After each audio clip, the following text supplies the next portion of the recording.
Welcome to Hashtime with Navguzi Chwanuka. This is a place where we help you unravel social constructs, discuss self-development in line with mental health, emotional well-being, and everything in between that directly or indirectly affects us in the millennial world around us. If you're hearing my voice for the first time and are the kind of person who is not scared of being a better version of yourself even if it requires you to contradict who you were 24 hours ago, consider this your virtual home. I'm your host, Navguzi Chwanuka, and I cannot wait to engage with you in the various conversations. A while ago, I was doing some stock taking and I realized that I have really underserved Kenyans this year. And it was very embarrassing. For my top third country to be this underserved, I am very sorry.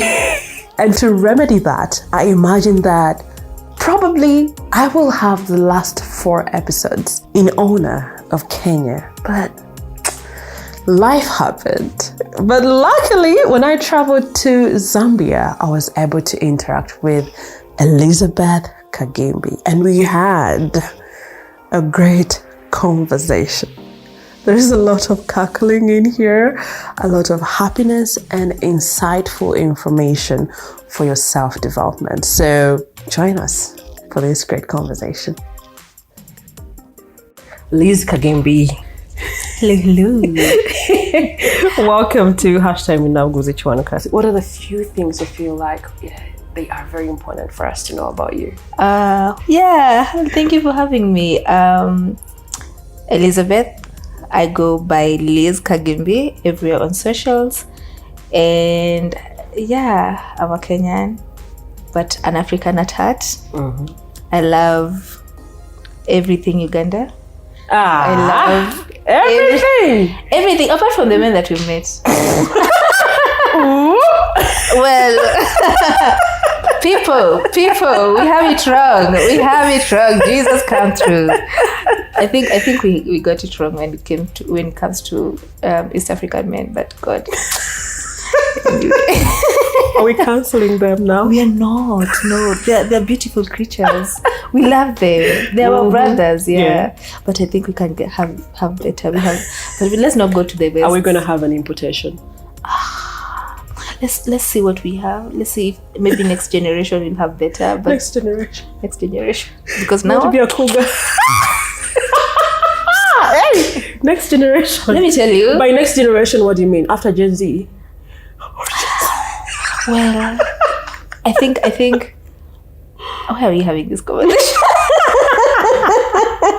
No, I take that back. We love our East African men. They're good. They're short, but they're okay. Oh, they're okay. Slander. Cool. Yeah, but jokes aside, I am in tech. I help women and people from underserved community venture into tech through community initiatives, and also currently I'm a researcher helping the people in Africa. Not to mention names because you say it with a smile. Yes. I help businesses put their work online through research and data analysis. Mm-hmm. Yeah. Why tech? Among us all things that you have to choose. And then I'm also going to be asking how, because when we were growing up, I don't even know how old you are. For some reason, I'm assuming we're age mates. Actually, we might be age mates. We might be. I have You can't be sure. I've been duped by Kenyans. There are some people I thought were my age mates, and I was shocked to find that they were young, and I was like, what am I doing here? Oh. But I'm already into it, and you're like, these people are young. What am I doing with them? Are you on the Gen Z? No, I can't be a Gen Z. Come on. Well, so how I see I'm a millennial. How I see life is where the vibes is at, where the energy is, you're that age. If I'm gravitating towards Gen Z, like today I feel like I need to dance. Your identifications changed. It changed. It changes. And honestly, I don't know why there's slender on Gen Zs, because they're teaching us how to live. As much as there's... Are they? I think they're just lastborns, entitled lastborns. And I love it that they know they're lastborns and they deserve the world. Please, go. Conquer the world, my friends. Conquer. Show us how it's supposed to be. Don't let anyone convince you otherwise. So where I was headed with the age bit is when we were young, there were like 3 options, which we usually call DEL, doctor, engineer, lawyer. Just strictly that. The tech bit has come to my awareness while at the university already, or even after the university, because I pursued law. Nothing you hear about tech. Of course, you see people on social media. Meanwhile, there are people who are making money off social media, and I had no awareness of that. But now it is outside of the university that you're hearing a lot about tech. Of course, I knew IT then, but I imagine it was just fixing computers or whatever it was. Okay. So, Yeah. how do you end up in tech? Oh my God, this story. I keep on telling people this story, and I kind of feel I'm kind of privileged to say. Tell us. Let me tell you. So, We're honored to have you. So after high school, the curriculum in Kenya was a bit messed up. I failed my high school exams, my national exams, and I was broken. I won't lie. I went home from school. I went back to my mom. My mom was like, "Oh, you know what? Don't worry. There are a lot of... I had a grade to go to uni, but then again, it's not what I wanted. I was a high performer. Right. And I was like, Mom, I don't think this is it for me. Let me find academia. Let me find something that's interesting. I started doing poetry. Yeah, believe me, I started doing poetry. And what was the goal? When you chose poetry, did you think you were going to build a career out of it? No, I just wanted, because I was so good in school. The only thing that was amiss was my national exams. So I was like, I prayed for this, I worked for this for like 12 years. Nothing is coming out of it. Let me see like what is out there that I've never experienced or never done before. That's art. Let me do something crazy, because I had a gap after high school to uni. I had like 8 months to figure it out. So the 8 months I decided I'm going to do anything that's outside my comfort zone. And where I'm from, it's anything out of way. Before you tell us where you're from, anything outside your comfort zone. How old are you at that time? I was 17. I cleared high school when I was 17. And you already knew what comfort zones are? Yeah. I think my teachers did a good job. Privilege. That's a privilege. But honestly, my teachers from primary school to secondary, and also my mentors, that's my teachers in church, and my mom, they had told me like, you can do better. They always taught me how to go after what I want. And before then, I had started a business when I was around 9-10. Don't worry, it was a messed up business, but I made money. What did you expect to do at that age? I was selling water, you guys. I was selling water. But I think some people... Friend. Let me tell you, this is hustlers. This is hustlers' kingdom. At what point did you leave the privileged zone? Was it also leaving your comfort zone and you're like, let me hustle? Let me hustle. No, I wanted to buy stuff. I wanted to, because we were like, how many girls? We were 4 girls. Me and my sisters at home, sorry. And my mom was like, you know the hand-me-downs, like my sister will wear this. Right. And then, Wangare, take this. You don't waste. Yeah, you don't waste things. So I wanted nice clothes. I wanted to have my own things, new stuff. So I saw an opportunity. Where I'm from, it's mostly on the east side of Nairobi, where things are not forthcoming, like resources like water. And we had water, piped water in our home. So what I used to do, without my mom's knowledge, when she was at work and I was home, I could sell water to people who wanted water. Very illegal, guys, but that's what happens. Even now, people actually sell water, to be honest. But my mom used to give water. And then what happened to the bill? Wasn't the bill showing that The bill there was an excess? Yeah, but my mom was like, well, yeah, people are just using water. We were many people are using water. The bill was... Your sisters never found out? They were married at this point. My sisters, like the age gap between me and my sisters, it's quite huge. And my small sister doesn't really care much about things. She's just a smart and child. the people in the neighborhood? Because at some point, I'm imagining there is a time when mom would be home and then they could find out to buy the water. No, they could. My mom would give out the water for free because it's water. Oh, she was giving it out for free? Yeah. Yo, you guys want water? Come fetch water. And then me on the other hand, like, dude, why am I giving you water? Pay me. Other people, that's how it was. Like when other people were selling water, my mom wasn't selling water. But listen, me, I'm not that good. You should to buy this water. So eventually I was found out. I was beaten a bit, and that's how my business collapsed. I mean, barriers for entry was my mother. Entrepreneurial hardships. I'm telling you. So this was 9. It was like, it went a while, but I got what I wanted. I wanted a very nice skirt. I got it. It was very small. I never got to wear it because why? In whose house are you wearing that? Yeah, and eventually now, after I think that I became very serious with education.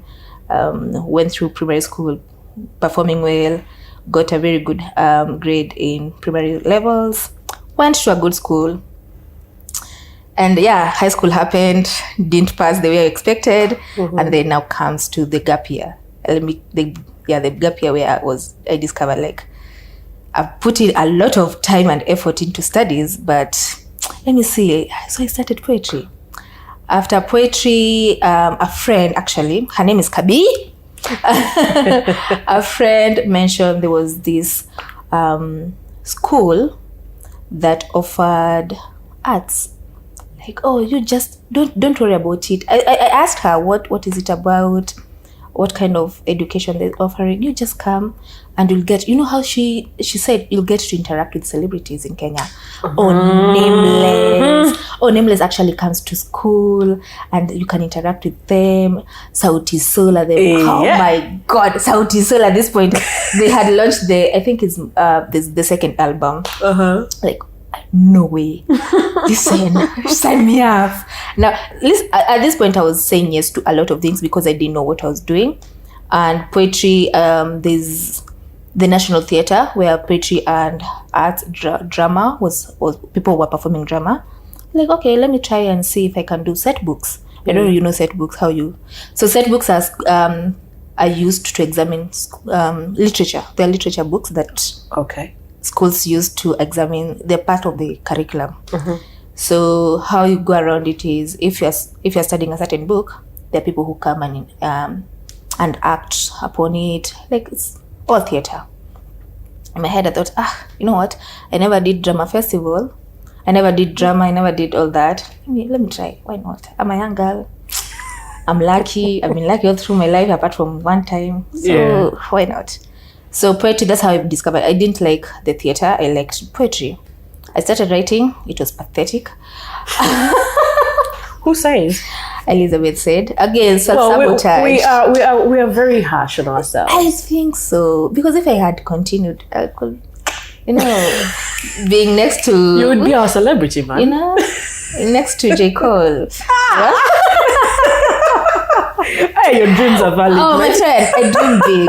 I've never dreamt any lower than big, anything big. Yeah, but that's aside.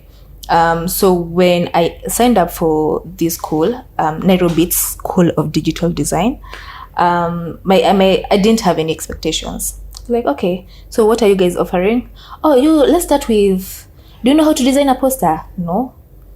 But how do you do it? For me, I was very curious. Right. Yeah, and I knew, remember, my teachers had already conditioned me to know that I can do it. There's no challenge that I can't conquer. So anything was a curiosity and a need for me to win. I think it's because I had failed my exams again. I wanted to prove to myself that I'm not stupid. That is a great attribute because that can lead someone to feel like, okay, I thought of myself as this, but I'm actually this. And they just give up on everything. Yeah. So for me, I wanted to prove, not to anyone, not even to my mom, to myself, because when I got my results, I was like, the teachers lied. I've been lied to that I was smart, because I could go even to the National Science Congress, win awards, and I this one stupid exam killed everything I had. My self-esteem, my confidence, nothing made sense apart from now when I started now challenging myself. Doing poetry, I didn't know it sucked, but because I didn't get gigs, I was like, okay, this is not me. Let me try something else. I did. I signed up to Nairobi. I got accepted. It was very competitive, to be honest. You had to do interviews and get in. This was my first win since my exams. Like, okay, yeah, I got this. My sisters are still with me. Yeah, they have not abandoned you. Yeah. So they asked if we know how to do posters. We said no. I said no. I was there's a trainer who taught us how to do it within like a month. Everyone was tasked to create their own posters. Little did I know I was good with computers. Well, I'm not for any designer out there looking for my portfolio, I'm not going to share. But at the time, it was the best portfolio. It was the best thing I've ever created. So I created it. Of course, there were comments, you can do better. They criticized me. In design, there's something we call design critics, which are not like bad things, it's where to improve. And other designers are able to tell you, to give you feedback on how to improve it. We improved it. 3 months in, I was up for a new challenge. So at this point, it's more on graphics, graphic design, and then slowly I got into arts. So now fine arts and all that. Without knowing, I started drawing piece of paper, and this was something new to me. I started doing tutorials. Again, the beauty of Kenya and Nairobi at the time, even now, we have access to the internet. Yeah, so the internet is just there. Yeah, and it was a while back, and I could go to a cyber cafe, do 1 or 2 2 hours of browsing, see what people are doing, and the trainers were they mentored us to see a wider picture, like who is who in the country, who is doing who, even internationally. This is what companies are looking for. So they prepare you to be world class. On day one, they told us, this is who we want you to be. You don't know what you are going to be. You can be a developer, you can be a designer, but just put your best foot forward. Then 6 months later, the program was very structured. After 3 months, you get assessed, and then they tell you where you're good at. And then there's a point where you do an exam. You either pass or you don't pass. So I passed. Then I went to the second cohort. The second cohort is where now I started doing tech. All these were sponsored? All this was sponsored. My mom had no idea what I was doing. Yeah, at this point I was like, they call me Wangari. Wangari, where are you going? Mom, as long as I'm not doing drugs, I'm cool. We're cool. I'm coming home by 6. I'm home. Yeah, just wait and see. Anyway, 6 months later, I got admitted now to the second cohort, where we did now website. Now we were taught how to code. Ooh. And for me, I didn't mention I love cartoons from start. There's a program called Flash. This was a while back. Now it got continued. And I started animating.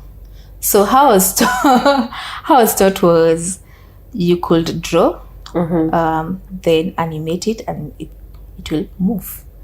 For me, I was like fascinated. So this thing, I could create something and make it move, just like a cartoon. Yeah, I'm in. And then the teacher, somehow, his name was Eli. He said, "Oh, you know how Disney do it? Yeah, this is how Disney do it." Ooh. Little did I know the effort that that's the beauty of being curious. You don't know the big picture, but just try it. First step is always the best. faster. Yeah, that is. I feel like we need to let these guys absorb that. Yeah. When you say the first step is always the best. When I was entering podcasting, and recently when I had the training, I had the trainees asking, "So who inspired you? Which Ugandan podcaster inspired you?" And I was like, "Okay." There's no one. The thing is, I just dived in to see what will happen. Yeah. A friend of mine recently told me, I don't know if you guys cuss in the podcast. A friend of, and this is like this year, I just met them, and there's this, we just keep on saying, oh, just mess around and find out. Well, we use the F word, just mess around and find out. Yeah. And I think that's what anyone should aspire. Don't be afraid to try things, and if you fail, then at least you tried. At least you tried. Yeah, you tried. I think the thing that I fear the most about myself is getting to a position where I feel like I wish I tried. I hate it. I hate being in a position where I regret that I didn't do something. So you're going to find me wholly into something, because usually when the regret comes, it keeps flashing back every now and then, and I feel like I am the worst person to myself. Yeah, so when I want to do something, if I love someone, I'm gonna tell them. Yeah. I think I've learned that this year, to be honest. Yeah, you're gonna know it. Yeah. I'm gonna be there for you. If you're bullshitting me, man, you're bullshitting me. You're going to have it. I don't want to go to bed feeling like, oh, I should have told that person. And then I don't sleep. Oh, friend, you're gonna have it. I don't want to pile things and regret later. Yeah. So where are we? Yeah, the part where you weren't told that there is a lot of work that goes into the Disney. I wasn't told, and Ella was okay. Yeah, you can animate. And my first animation, it wasn't the best, but I think the teachers kept on telling us, you know what? Good job, but you can do X and Y. So the more you improve, the more you see the potential of it. You have to go further.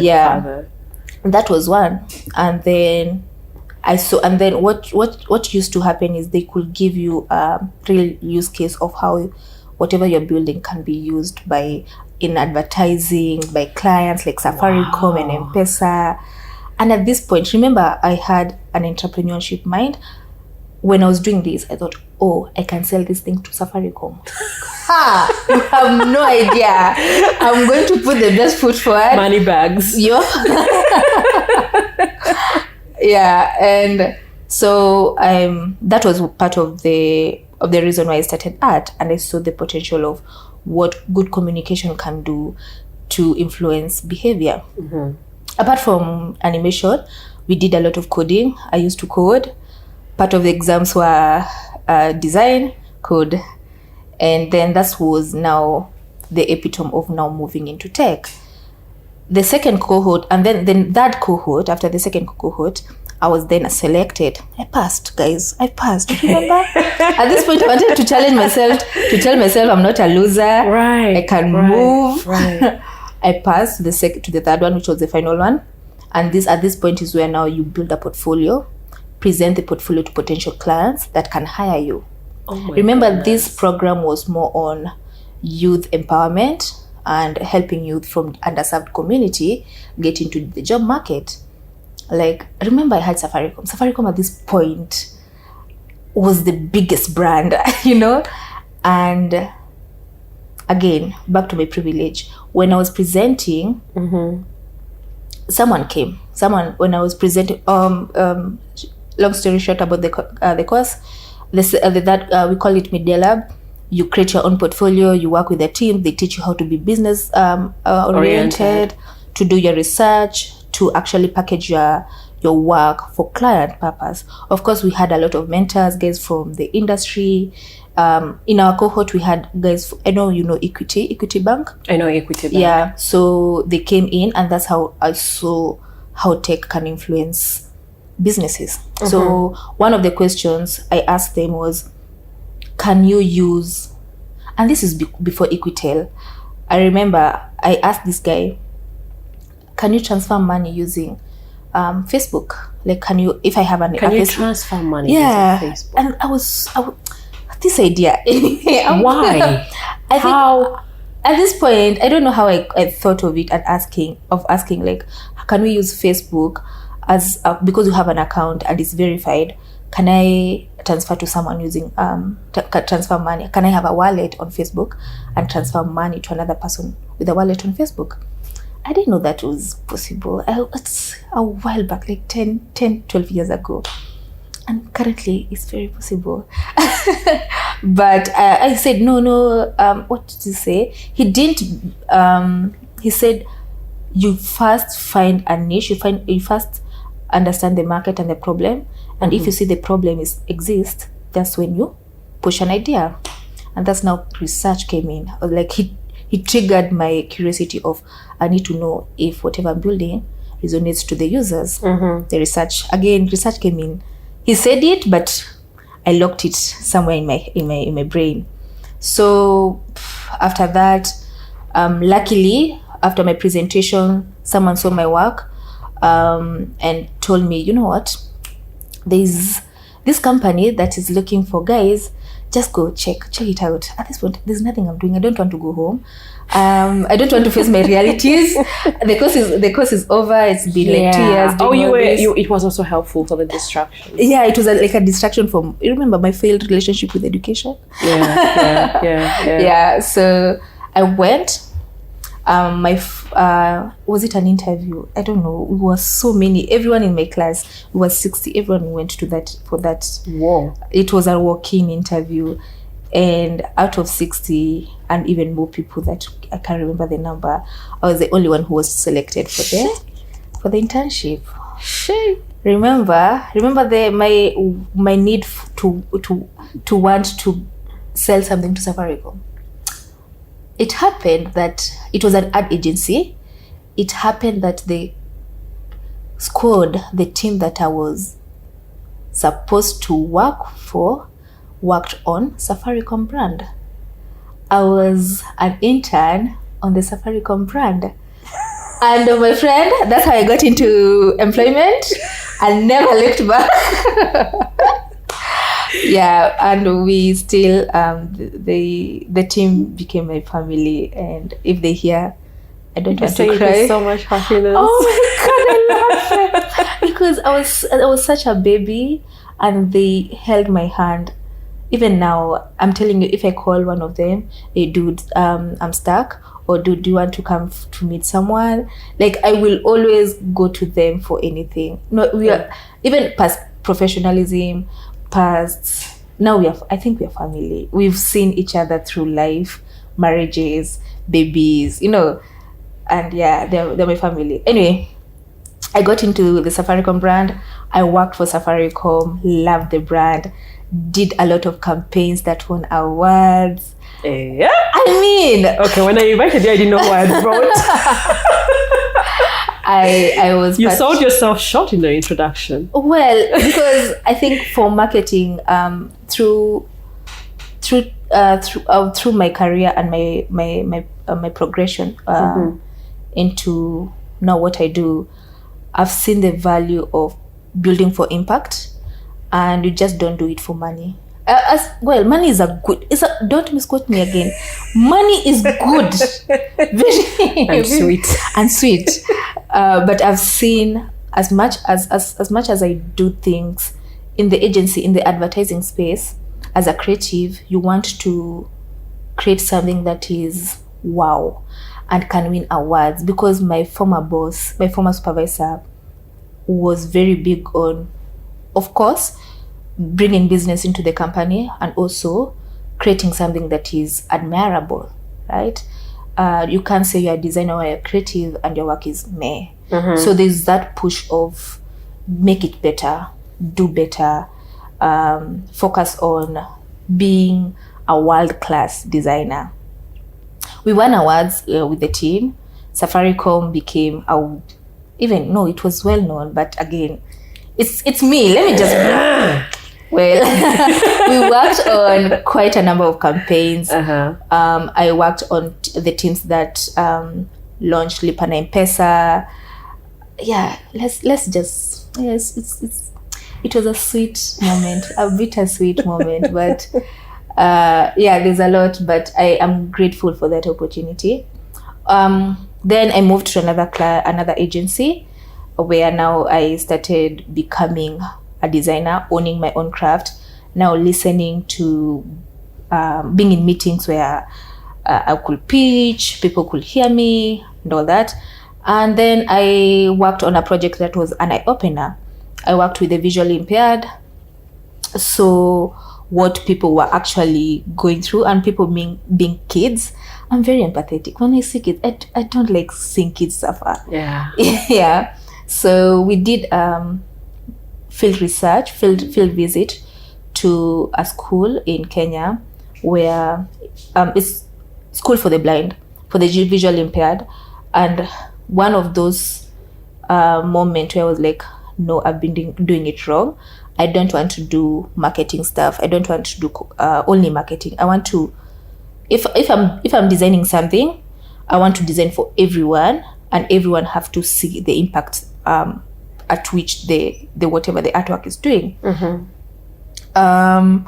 We did the research. We created the platform and the product that the client wanted, and I was like, no, I want to research more.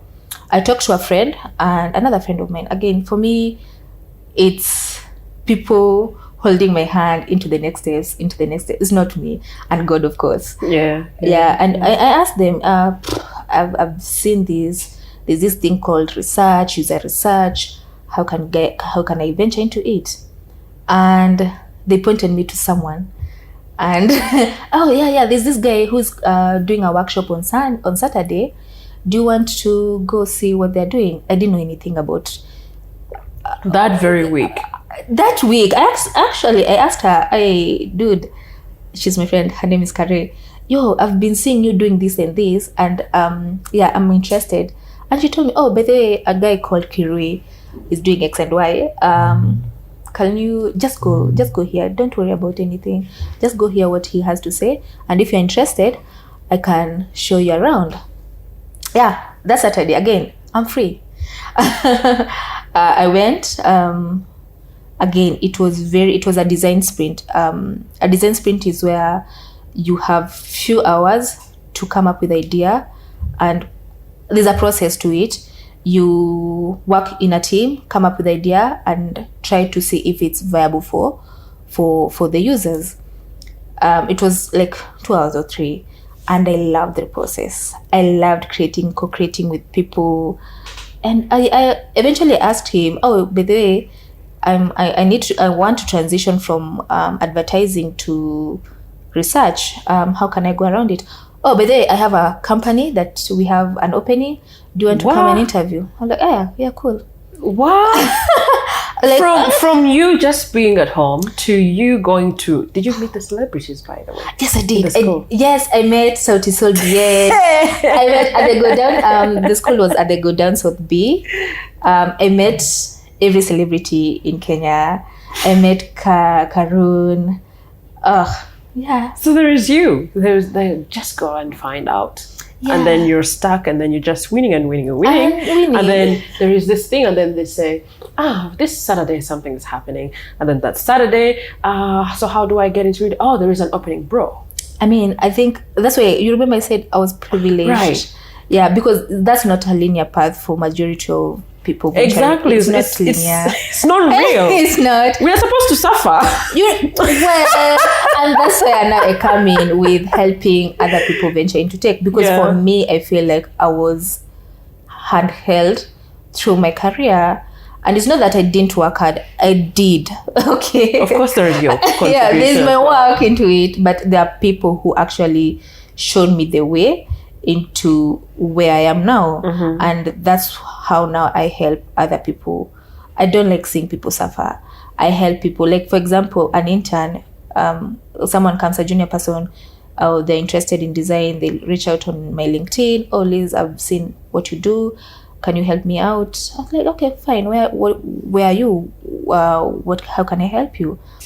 For me, it's more on giving it, passing it forward, rather than being a gatekeeper. While I wasn't, everyone was very open in my career, from my friend, my homegirl telling me about the opportunity at Nairobi, to me getting into an interview and being the only person being picked, working on a brand that I wanted to work on, and progressing through life, and people just opening doors for me, correcting me, giving me feedback, improving on how I present myself and my brand. And eventually, again, I got to get into research. At this point, I had a very good idea of what tech can do. I've read a lot. This is a period, I'm from, I think, 2010 to 2016. At this point, I've learned a lot of tech. I've worked with a lot of engineers. These are developers.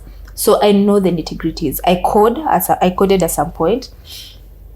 Me getting into research is wanting to know the behind the scene of the app that you see, behind the scene of, oh, I'm using Facebook, so how does Facebook work? Yeah. It's not only the interface, it's the back end, the engineers, the code. Remember, I'm a person who likes a good challenge. I loved math. You did? I did. Yeah, so I was like, okay, I'm not good doing But did it love you back?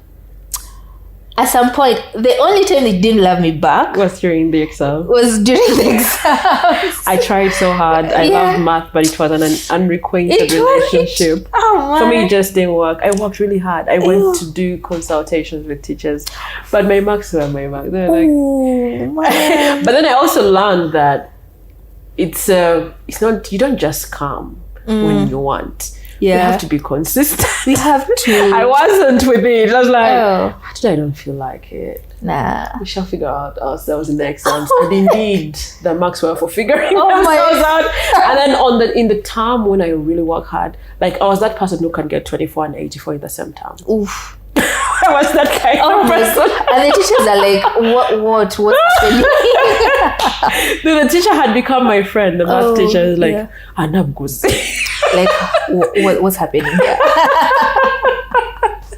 Yeah, I mean, yeah, when you need, it's like those situations where I need you now, but you're nowhere to be found. Yeah, it was like that. But eventually it came through.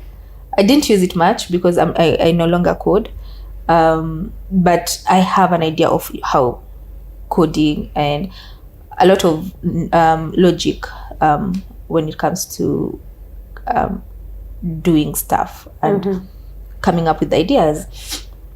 So over the years, after getting into now UI UX research and product, I networked a lot.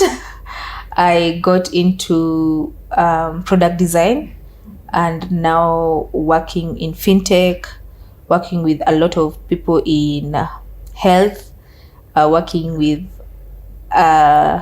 SMEs, helping them become tech savvy.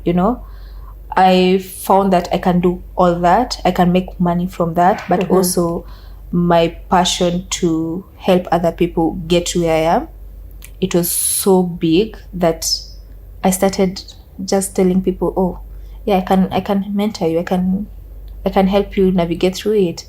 And for me, why I decided to work with women is because the barriers. Why are you getting the questions? Why are you reading my mind? Can you please calm down? I'm the one asking the questions. Okay. Don't answer the questions before they come. I'm sorry. I thought it was a conversation. Let me take back my conversation. It's why women? It's my podcast. I'm taking it over. I was really waiting for that part of me asking you, why are you focusing on the women? On women. What role does it play in the women's life? True. Yeah. And that's a good question. What should I do? Sorry. Go on. Oh God. But at least I've asked my question. Yes. They won't say Ash did the work. God, I love this. Oh man. So women, back to my background. I'm from a family of strong women and women who work really, really hard to provide for their loved ones. So I saw the struggle that not only my family but other women who, my neighbors, I saw what they had to go through to put food on the table for their kids. And there are women who wanted their kids to prosper. They could take them to very expensive schools, knowing very well that they could get the best education. Like someone could work 9 to 5, maybe wake up at around 5, go to work, come back at around 6, cook for the kids, and then start selling maize on the road or selling vegetables on the road. And this continued. I saw a lot of women do this. Not to say that men weren't around, but the money wasn't enough for the kids to go to the schools that the parents wanted. And also I saw violence in this family setup where a man could come and, because he's the head of the family, take what the woman has already brought home, maybe the money and all that, and go drink with the money. The man, well, he worked, but then again he wanted the woman's money and his money, go drink.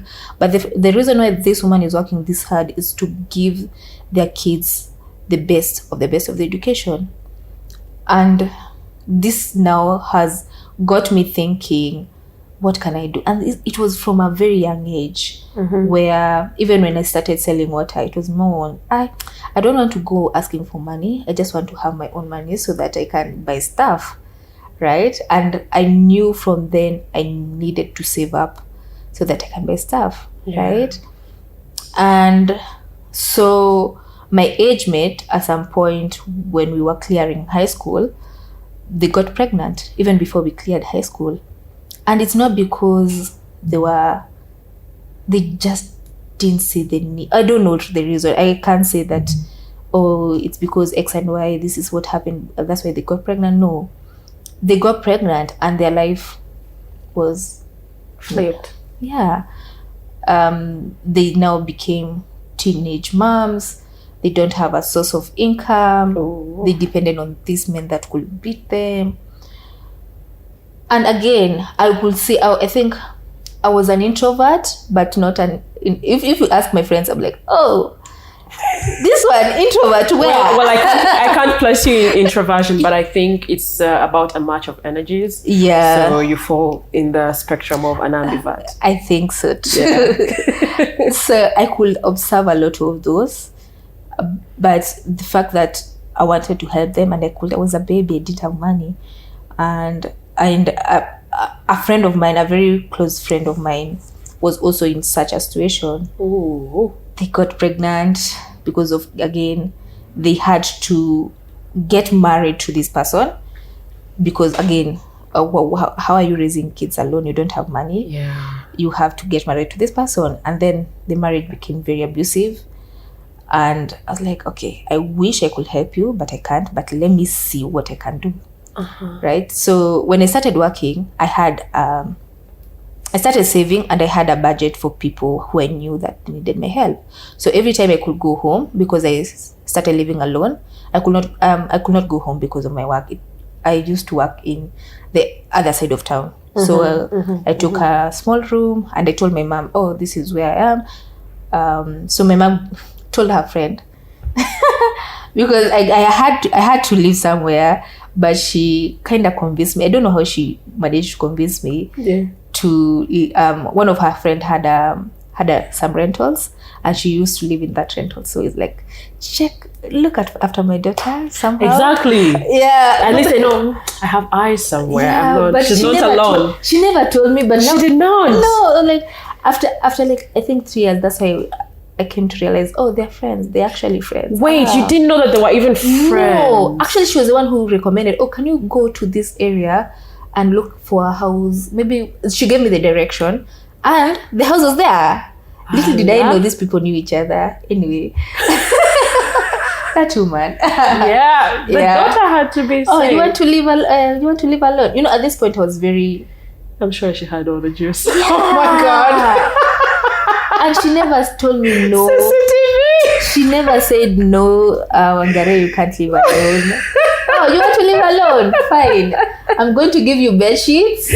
What else do you have? Nothing. That's the most effective CCTV from a very long distance. I never misbehaved because I knew this woman was going to check up on me. Every time I got home, she could come knock. Oh, have you eaten? Yeah, I've eaten. Sometimes she could bring food. Like, oh, she's such a nice neighbor. Ha! Yo, my mom's eyes. So I never brought men to my house. Yeah. So that was the reason why I focused on women, because I saw men who are capable of building their own independent life, even without women. But women, the moment you have kids, these kids belong to you as much as, again, if it was equal and if realities were what the realities are, that's okay. That's like father, mother, everyone taking care of the kids.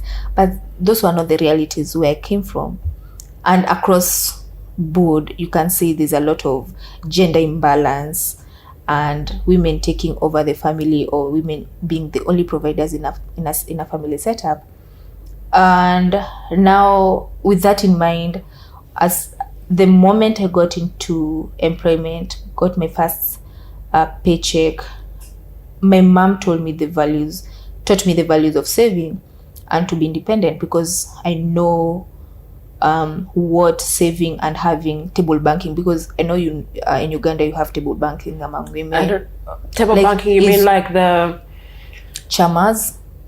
That's Swahili. That's Swahili. I think we call those bibina. Bibina is like group. The group, yeah, women group, where you contribute or money. Circles. Yeah, contribute money, give to someone, and then the next month or the next week. Yes, we have those. So those are the type of initiatives that women around me I saw use to uplift their household, like education. So they were there for a long time? I thought it was a new thing. No, it's not. They've been there. Even my grandmother has. Way. Yeah. Like she has because it's current, or from back then? From back then. I'm just getting to... I think it's just because this is me being an adult. Maybe. Or maybe because I didn't see my mom getting involved in into them. Those. I don't even know if she knew about them then. Yeah, so they've been there since I was young. Ooh. So that's how that's now the women... thing. That's how I was like, I don't think in my age, man. You could be born in 2010 and like... Well, yeah, you have to figure out. Let's see if this conversation will reveal our age. That's the thing. I was like, in my time, I'm just hearing about this thing. This is recent. God. Yeah, even our grandmother. I think the table banking, it depends because my grandmother, how they used to do it with her friends, were now moving things like arrowroots, because they're farmers. Oh yeah, I can bring you arrowroots. You can give me your cassavas. I can give you maize. You can give me beans. So whatever you have, like exchange, but within a group of women and all that. So of course, even my mom had such, and that's how we got to she got the money to educate us. And when I got employment, I had to save up. I had first save, parent, and then budget, and then money for disco. I don't know if you know disco. I'm not old, but yeah. I had money for entertainment. I started young. So the money allocated for helping my family could go to these women, like my friends who had kids. I know, like my age mate who had kids and they didn't have money. So every time I could go home, I could buy like maize, sugar, bread. You know how we are Africans, you just don't go to someone's house without... Meanwhile, okay, now you can. Me, I can. Wait. Oh, come okay, on. Now here's the thing. This is my defense. Yeah. And this is me thinking right now, because growing up, we didn't used to visit. Oh. It wasn't really our thing. And I heard that it is possibly something that we could have adopted right from my grandmother, because mom said that if grandma heard that you were somewhere, friend, that's canes. That's fine. Yeah. And now here I am. We are not restricted, but then like with canes, but it's the words that your mother uses. Why are you in someone's house? You are, what don't you have here? Things like that. And then you sort of learn to be in your home. Actually, that's true because that's true even in with us. We just don't go to people's places. So visiting, it was like at parties. But then what do you do at like you're called for Eid? Then, because I remember going for Eid, and then maybe you're going to a wedding. Like that was pretty much it. So when I have friends coming over, and they're like, "What should I bring you?" I'm like, "Why are you bringing? You're coming to my home to eat. Why are you?" Let me tell you, I've mostly had this conversation in Kenyan circles or Kenyan social media with this thing of how dare a man come without anything, and you're going to cook my food, and I'm like, but they've come. Like, it confuses me because I'm like, because also me, I'll just come. If you say come, I'm coming. So for me, first, yes, we were not supposed to go visit anyone. You'll be beaten if your mother hears that you went to Mama Nani. What do they have that you don't have here? You'll be beaten, my friend. Whoa. Hey. So yes, but I believe like if you have you have it in excess, give it back. Not even in excess. Whatever give. You can share. Yeah, I feel like there's this thing that I was nurtured to have is giving, and not to say that me visit. No, it's more on when you go home. I don't know if this setup is what you are used to, but where I come from, people know me and they say, "Oh, so you are not working? Can you like what have you brought us and all that?" Not to say that it's everyone, but sometimes, okay, fine. Yeah. But for me, it's not that they ask for it. It's I want to. Yeah. And now I started seeing, okay, I can't be the only one earning here. I want to empower you so that you can provide for your own self, for your own family. And this took like a whole year, like me going back home on every Saturday with packs of maize. I'm like, this is not productive. This is not helpful. I don't want to give handouts. I'm not a politician. I'm not doing this. So now I started to say, okay, if I empower you, you can even empower another person. You can empower another girl. So I started with 2 girls, 2 my age mates at the time. Okay, fine. What can you do now? You can start, as we have secondhand clothes. So we also have them. So you go buy secondhand clothes, come resell at a markup. And so they did 2 women, two of my friends. They did that. And what happened was, now since they were just selling among the areas, I was like, okay, but do you know you can do this on Facebook? Right? You can just take photos, advertise them on Facebook. At this point, we had like I had that phone. I wish I had it. So I had a phone, but had a camera. Just take a photo, upload it, delete the photo. It's on Facebook. You already have the photo. Delete the photo because the phone is full. Yes, 1 MB. You know, storage. But the photos would sell, and that's how they started making money. I think they started with, I think was 500 shillings. I don't know how much it is in Tanzania. 500, no. Oh, wait. Bring me to Tanzania. Sorry. It's Uganda, guys. 500 might be, that might be like 15,000 with us. But it's even less than 500. Yeah, because second-hand clothes at the time, you could buy one for like 10 shillings, sell it at 100, depending on the customer. So that's how we started. And because now I started working, and the people that my colleagues at the time were from the affluent side of town of the country, I could tell them, you come with maybe a pair of shoe, you could buy them for, let's say, $2. come and sell it for $5. And you could just use a matatu or a public means. There's no don't waste money on, like, you only have to sell to certain people. Mark up everything. If it's a shoe, wash it well, dye it. Don't bring something that's faded and then sell at a markup. And that's how they built their own businesses. Now they have their shops in the CBD, like, they're thriving and all that. And for me, it's just seeing how two people's life can change with just an idea.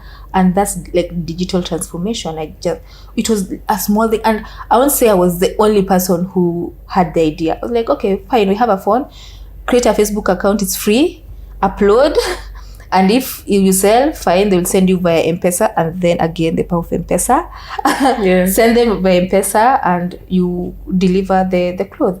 And of course, we went ahead and about ethics, make sure that you're not conned. There was a lot of issues that pertained online selling, but also telling my friends about them selling stuff, like people that I met at work. Yeah. And but then I'm looking for a shoe, but I don't have time to go to the market. I don't have time. I don't have time to go to the market. But I have someone who can bring it to you. What shoe size do you have? Like, which type of shoe? I need a Nike. I need a white Nike. They can bring you by tomorrow. When do you want it? Tomorrow. Could call them. Oh, Nani, so and so on. Can you get 2 pairs of these? And actually I have them. How much do they want it for? Like, you can sell it at 2,000. Yeah. That was it. And eventually I saw the potential of empowering women. And now where I am right now is because there's a lot of e-commerce, people are now aware of how to sell online. Mm-hmm. Now I've come to venturing into tech, whatever I do now career-wise. Women wanting to code, women wanting to design, women wanting to research. And now I work with, because I feel like working with organizations and community initiatives, it's better than working alone. Like working with other people, you reach more and faster, and with funding, there's a lot you can do. So that's how I come in into these initiatives, like Kakira Chicks that help women from East Africa do the same. Mm-hmm. So that's why women. What does that feel like? I feel accomplished. I feel like I've gotten my I have a purpose. I don't know. Right now I'm just doing it in small scale, but I could love to do it in bigger scale. Step by step. One step. Just do it. One step is enough for you to see what's out there. I feel fulfilled. Mm-hmm. Helping out, not only like giving something. It just try it, guys. And seeing someone thrive. It's huge. Can you imagine someone who doesn't have idea what they have in life? Yeah. And seeing them move. You just turn their lives to the better. It's them. I won't say it's me. I just gave you a platform, but that is something. It's a contribution, because had it didn't been for your platform, then Anyway, I like, if there's something that I want people to take from this, just give what you have. Don't be selfish with information. Just no one you'll not lack. And as my mentor says, the more you give, the more you receive. Mm-hmm. The more you teach, the more knowledge you'll get. Right. Yeah. In your journey in this tech field, has there been a moment where you felt like, oh shit? Oh shit. Oh shit. How did I get here? Why me, God? Why? Quite a number of times. Quite a number of times. Is there a specific time where you felt like, why don't I just leave this thing? Yeah, actually, not this year, last year. Ooh. Last year. And this will be like a long one. So as much as I've given a success story to my career progression, it hasn't been rosy. There are situations where things have happened, situations where my mom was like, is it worth it? Right. Please come back home, you're loved, And that's You're not yet prodigal. Please. and as much as this is another privilege, I know it's me saying this coming from a point, I have a very supportive family, and anything I do, they're behind me. And if I face any difficulty, I know I can go back home and tell them, me I want to sleep, me I want to cry. Yeah. So I always have somewhere to go back to when life gives you what it gives people.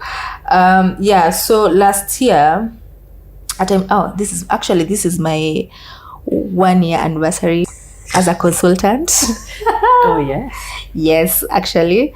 And in November last year, the company I used to work for was in some sort of drama, and I can't say much about it, but they laid off a lot of people, and it's what's happening in the tech space now. Is it? Yeah. People are being laid off because of, I don't know, for whatever reason. I thought they're looking for more people. They were during COVID. They hired a lot of people, and now that the economy and whatever is happening, there's no money, so they have to cut people off again. And this is something, again, people who are in any profession just know. Hey, you see how they say we are family, huh? That is a big N nonsense. Don't believe that nonsense. Yeah. But also, I believe in working hard, or rather working smart, and always considering your career versus your job. There's a career and there's a job. Do the job, but also look at your career. Where do you want to be? What's the goal? Why are you doing all that? Just don't wake up every day and you're like, just pushing papers. Have a goal. Why are you doing all this?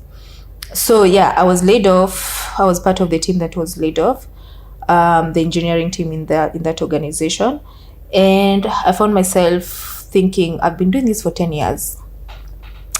So what's up, Elizabeth? No, you're here. And this was my biggest fear. You know how you're like, okay, this can't happen to me. I'm too good for this. Where's my privilege? Yeah. To be honest, my privilege bank depleted. I was 10 years, I've been just cruising, good life. You want what? I want to travel. Yes, I can. So it was an eye-opener, where the only person that I told at the moment was my mom. I was like, hey, mommy, guess what? This happened. And it kind of, you remember how it felt the way, how I, after my exams were released, that's how it felt. It felt like I wasn't good enough, and I've been lied to again. 10 years down the line. 10 years. Yeah, I've been working so hard to leave that behind. Like I'm not my job. I'm Elizabeth. I'm my own person. But it came back crawling again. It never left. So I spent like November to December and January. I don't know what state it was. I can't say it's depression. I wasn't. No, it wasn't. I was in a very low point. And as the only person I told was my mom. Even my sisters didn't know. Even my friends. And I later on apologized because I withdrew from them, because I didn't know, to be honest. I thought this was it. This was my life. I thought my job was it. But my friends, actually, when I talked, my mom told me, no, actually, you've done a lot. She reminded me of what I've been able to accomplish. My mom doesn't. You know how you say, you ask your mom, or your mom asks you what you do, and you're like, I deal with this and this. What's that? My mom doesn't know what I do. Even now, if you ask her what I do, Yeah, she goes, she comes. That's the thing. That's what I was telling you about the Dell. If you're a doctor, she would be able to articulate that. Yeah. An engineer. And my daughter is an engineer. You know? She's a lawyer. She works in whatever company. Yeah. Yeah, this one, she goes and comes back. This one, I don't know if it's computer. I just see her on her phone. Yeah, but I think what I didn't realize my mom actually was watching on the side. And she still now she can't understand what I do, but she could see the impact that I was bringing. Oh, she reminded me. Actually, we had, because the moment I left that call, it was the most humiliating call in my life. The whole, I'm telling you, tech companies can really drain you, and they see you like you're just numbers, you know. They just told us, oh, you guys come to the meeting. I thought to the town hall. Like, oh, you guys, she just gave like 2 minutes talk, like a speech over there, and like, oh yeah, you guys, yeah, the HR will send you your termination letters. I'm like, what? Just like that? I texted my supervisor, what? And then she was like, I didn't know. And he genuinely didn't know what was going on. It was more on an executive level. Like, oh, okay, so true, it's true what they say. You're just a number in an organization. And yeah, that's how I found myself without a job. So, but again, just to caution people, I was very financially stable when this happened. I couldn't say that I was in a dire need of money, but then again, the situation was, all I knew was wake up, work, you know, do my thing. But work was, it occupied like 50% or 60% of my life. So when it hit me that I no longer have a job, and I had side hustles, like I was consulting for other businesses, but I had my main hustle, the job that was giving me more money. Again, it happened. I called my mom. My mom told me like all the good stuff I've done, all the initiatives I've created, and where I am right now. What, you know, I'm living her dream actually. And oh, she told me, you know me, I've always wanted to travel, but I couldn't because of, you know, for some reason she wasn't. I always wanted to live like a life that you live. I didn't know, like, even for her, she's like 60 something years, she just admires what my life is. And I'm like, I'm just living, you know. Yeah, so she cemented the reason of living is not, you just don't, work is, it's not everything, right? So I spent, of course there's that speech, but then again there's a reality. Why did they pick someone else? I was doing a very good job in the organization. I was heading a team, everyone was praising me, every blog was writing about me. I'm like, I was on top of my game, yeah. But here I was 3 years down the line. November, December, I was in a very bad state. January came. I was like, okay, now you can only cry for too long. This is enough. Like, what can you do? I saw an advertisement. No, was it an advert? No, a friend of mine again. And a friend of mine was like, oh, Liz, what are you doing? There's this opportunity. Do you want to apply? Like, what opportunity? We're going back to 10 years. Yeah. Like, what am I doing? Let me just apply. Guess what? It was all bank. I was like, oh, they wanted a contractor to do some design workshop. Wow. Okay, yeah, but this is World Bank. I've never done. This is big. This is, I know. Yeah. So why you don't trust yourself? Like, yeah, I'm Elizabeth. Like, what the hell? Yeah, I do trust myself. You know, those situations where like, oh, you're the only person who can push. But she really told me like, stop doubting yourself. You remember, I was laid off. My confidence is shattered. Yeah. Like, okay, there's no harm on trying. Even if I've been told I have a big no on my back, so if this is a small no, if I don't get in. I eventually got in. I went to Nigeria, did the workshop, came back, And then they wrote a very good recommendation for me, got another job. I was like, actually, I can do this consulting job. Okay, do you have more, do you have more jobs? And this was Jan, because now guys are going back to work after the holidays. So I'm like, okay, I should be going back to work. Now what am I doing? I did this job in Nigeria. They recommended me to another job. And it kept on going.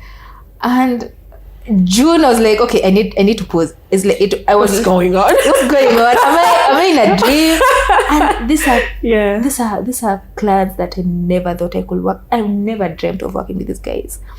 And even the project that I was working on in April was more on the AI.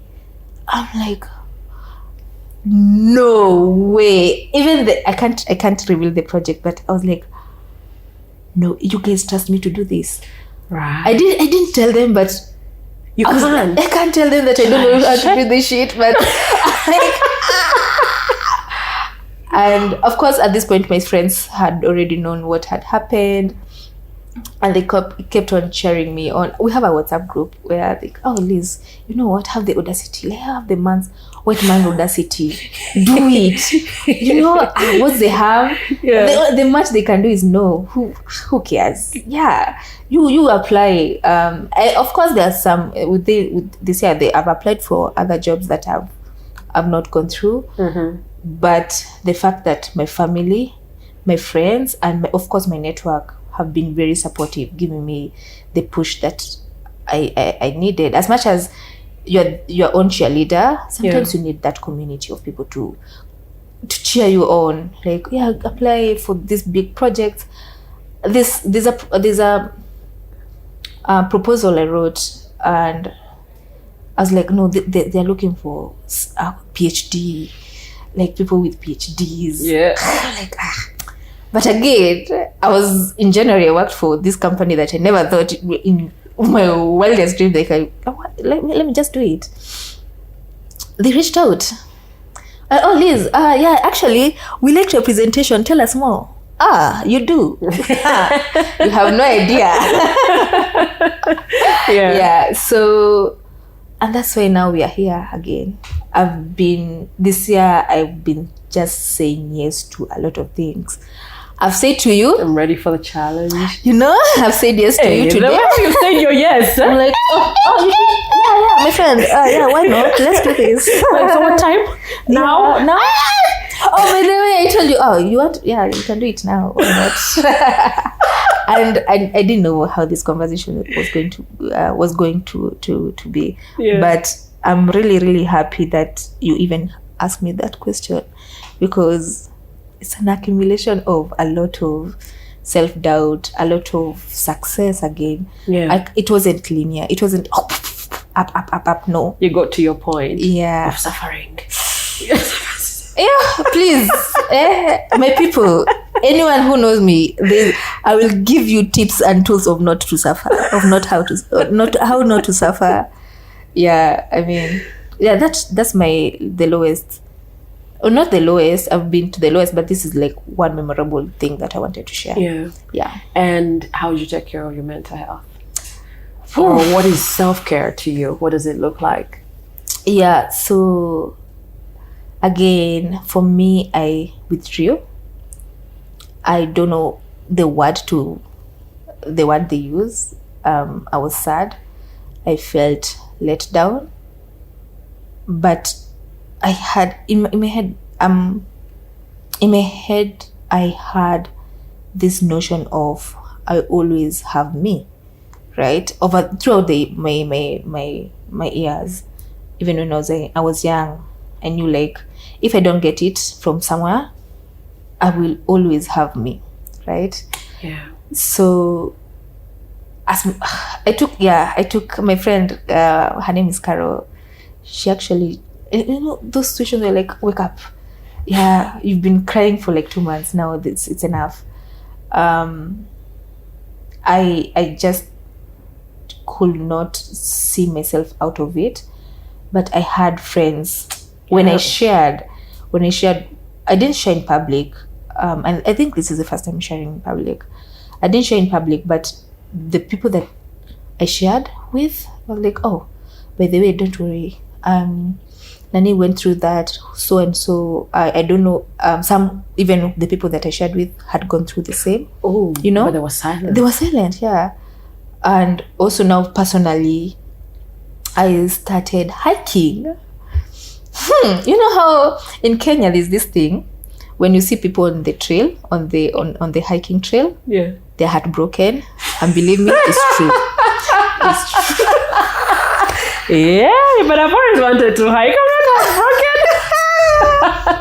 not Girl, let me tell you, I want to hike in Uganda. I hear the hills are a bit steep and no, beautiful. I can't compare. I've not done the hiking before. I'm just like, where can I do this thing from? So I started hiking because it was more relaxing, and I didn't want to talk to people. So when you go to hikes, someone thinks that you're sitting, kumbe you are crying. You are crying. So that's one. Number 2, I started taking yoga. Yeah, I know. I know I'm not that flexible yet, but because girls were saying, oh, if you want to feel better, do yoga. Yeah. Oh, yo, guys, I know people who do it. I can't. I started sleeping. The first time I was in a yoga class, I was next to the person who had taken me, and it was actually in Kenya. And I was like, bro, why did you bring me? Because there's a position I would get in, and I'm thinking I've gotten it, and there's this person who has been there for a long time, and then she shifts my hips. I'm like, don't kill me. With yoga, I think it's for flexibility. But it also helps in the relaxation and challenging your body to different positions. It does help. Yeah, I'm sure. But what worked? I know it was a practice that took time, but meditation. Yeah. That one is not easy. It's not. With the way how we are being pushed, our phones are chiming all the time. God. That one is really hard. You really have to train yourself. Yeah, train yourself, because even now I have a discipline on, but I started earlier on.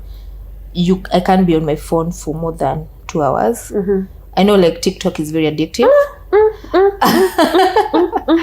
And I'm glad I'm not on a content creator, because content creation requires to be online majority of the time. But I think I changed my account to that, but it's not how I. Yeah. So for me, it helps that I'm not online majority of the time, and I have segmented my time to, this is the time for social media, and this is time to be with loved ones. And I love being around physical interaction, away from this from the digital world, talking, sharing ideas, laughing. I love laughing. We laughed last night. Yeah, and that habit, I had formed that habit even before this menace, and now using it to get out of that whatever that was, to meditating, improving on my sleep, hiking, just being outside. Yeah. So people say, go touch some grass. Please, guys, go outside. Yeah. And so for me, I can't say for sure what kind of mental state I was. I don't have the word, but I wasn't okay. Yeah. And I'm happy that you had friends that stepped in for you and never made you feel guilty, because in many cases, the part where you apologize that you withdrew, in most cases, yes, you might withdraw from someone that might be helpful. Yeah. But then sometimes even the people that we think have our best interests at heart might sink us deeper, because I might be like, friend, don't you believe in God? The Bible says you're supposed to be happy, claim it. And then you're like, okay, I do, but why am I feeling like this? Then before you know it, you're down. And there are people who actually can tell you something, and can you just be here just listen sometimes? I just want you to listen. Yeah. So that's how I coped with my situation. Thank you so much for sharing with us. You're welcome. You have 3 words that you want to leave for a listener to walk away with? I think happiness is something that you can thrive to have, but doesn't come every time. It's not an everyday thing. But every day, live every day knowing that there's a better version of you, right? Go out there, you see, do the work now, do the best you can do now. Don't wait for tomorrow and say, I'll do it today, tomorrow. If you have the time to do it now, do it to your level best. Don't do half-baked. Is that what you call it? Half-assed work. Don't do it. If you want to clean it, do it clean. Don't do shoddy work. Do something you'd be proud of. Correct. That's the word. Yeah, these are my words. Thank you so much. Thank you so much for sitting in with us to the very end of this episode. And if you loved the conversation, please do me a favor and hit the subscribe button wherever you're listening in from. It helps us grow the podcast and also get bigger and better with our guests. Also, feel free to share your insights about what connected with you on social media and be sure to tag us. We are at #time with Nabuguzi Chwanka on Facebook and Instagram, and on X we are at HTNK Podcast. You can also share your insights with a simple hashtag HTNK in session. And with that said, see you in the next episode.